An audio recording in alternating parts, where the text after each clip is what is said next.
I'm Andrew Delahaye, COO at RIPE NCC, and I'll give you a short update on what's keeping us busy on the other side of the ocean. There's a lot of items going on. We see a strong membership growth and a change in membership. I'll go into a bit more detail in a bit. We try to do a bit of a more regional approach than we're used to. We see a lot of inter-area transfers, and I will go into that as well. And it's very interesting maybe for some of you, as there was quite a discussion this morning on these topics. Assisted registry checks, it's basically something which is to improve the quality of the registry, and Leslie had a talk yesterday about the POC validation. This is a bit of a different approach, but might be interesting for you. And some other stuff we do. Growing membership. Well, we see up into the right, a strong membership growth in the RIPE region. And we currently are above 13,000 members. It's considerable. Who are these new members? That's the big question to us. We are currently working on a project on member demographics to really get a good hold on who these members are. And we see that the traditional members are becoming less compared to the total membership. So we see lots of new IT services companies, manufacturers and enterprises becoming members. In the past, we might have seen some of them getting PI, provider independent address space. Currently, they're becoming member because out of the last /8, they can still receive a /22.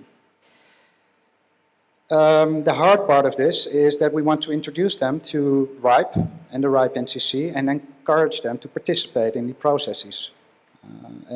We're trying to do all kinds of things to make sure that they feel part of the system, so to speak. Furthermore, we will do a big survey this year. And I know that last time we did a survey 3 years ago, there were lots of people from the ARIN region as well that filled it out. And it will give us lots of interesting information on the service we are providing to you and all of that.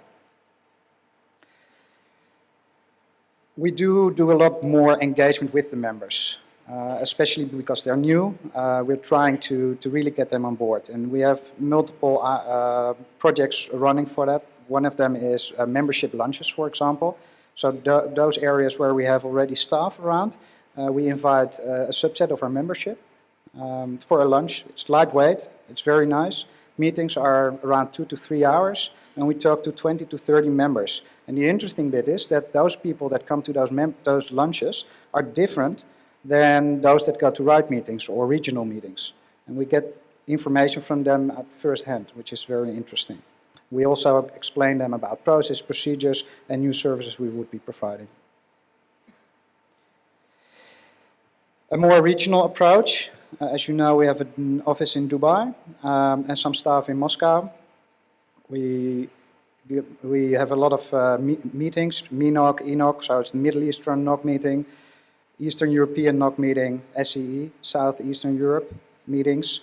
And all these meetings we're trying to really get closer to our membership.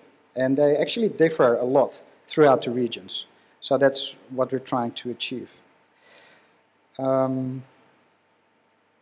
We also have a project currently going on which is about translations. We have 74 countries and even more languages to cover. We're currently focusing on 2, Arabic and Russian mainly, because those are large parts of our region. And it helps the engagement part, especially, for example, policy updates we'll also provide in different languages, and we see more participation throughout the region by it. In those regions, we also see a big need of resources. And as you all know, we run out. So there is a process in place which is resource transfers. And all the internet number resources in the RIPE NCC can be transferred. IPv4, IPv6 and AS numbers as well. This community, the RIPE community, they set a policy with a focus on keeping the registry up to date and of high quality. And they did it by making sure that there's very low entry barriers to register. So there's no need justification for a transfer, but there is a 24-month holding period to allow people to basically stop the flipping mechanism, as we call it. So you can transfer without any needs justification, but you have to hold on to those transferred resources for 24 months. And that comes back to the discussion you had earlier today.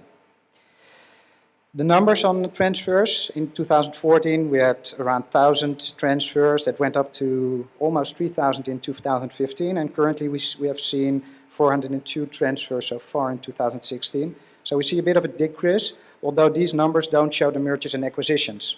And we do see an increase in mergers and acquisitions, which sort of bypasses the 24-month rule. And the board just did an announcement on a couple of these matters to make sure that the loophole that did exist is taken out of the policy. We see a bit less resources being transferred, and interesting enough, the size of the resources is quite small. So it's more or less /20s and smaller that are being transferred.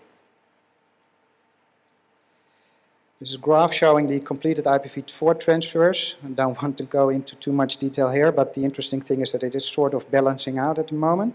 And we are processing 150 resource transfers a month, approximately. Next to the intra-RIR transfers, there are of course inter-RIR transfers as well. The policy was implemented in September 2015, last year. And since then we have processed 19 inter-RIR transfers so far. It's 45 address blocks, 1 outgoing to ARIN from our side, 14 into the RIPE region from the ARIN side, and 4 from APNIC. AS numbers can also be transported, but we haven't seen that yet. And what I think which is interesting to note is that most of the address space that is being transferred into the RIPE region is legacy address space.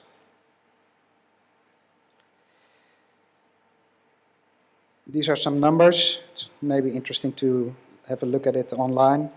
Within the circles, it's the amount of address space that is being transferred within the regions, and the arrows show in and outgoing resource transfers. With all these transfers going on and the value of a resource being higher than in the past, we do see a lot of hijackings.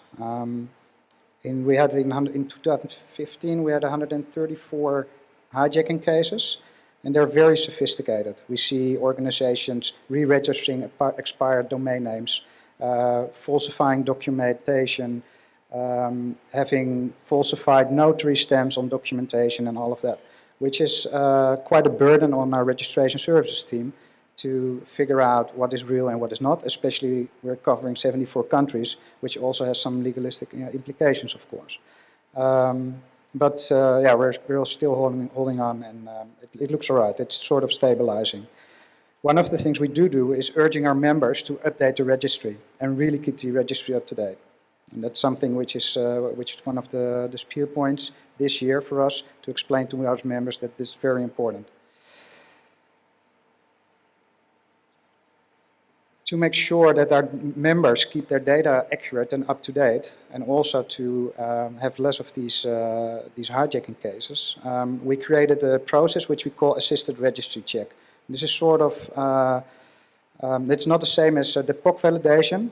The process is different, but the intent is the same, and that is a high quality registry and safeguarding our members.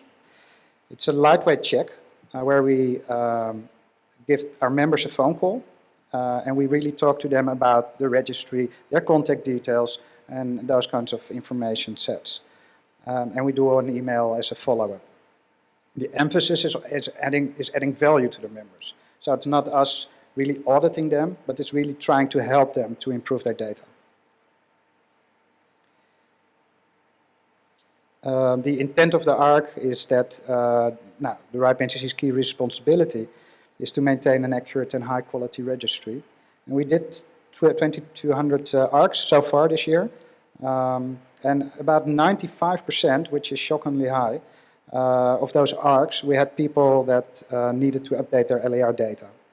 And that can range, it's in the blue bar, the actions taken, from resource registration numbers that needed to be changed, or LAR contact details that needed to be changed, which is for the far most highest one. That's also the vulnerability for many of the LARs if they don't keep their data up to date. Next to these actions, we also discuss any policy-related questions, transfer-related questions, and we provide them information about the toolsets we are providing. So finally, RIPE Atlas. This is our measurement framework for connectivity and reachability. We are almost at 10,000 probes across the world. It's very successful, and we have Philip Homburg here as my colleague, who can give you all kinds of other information on the RIPE Atlas project if you are interested.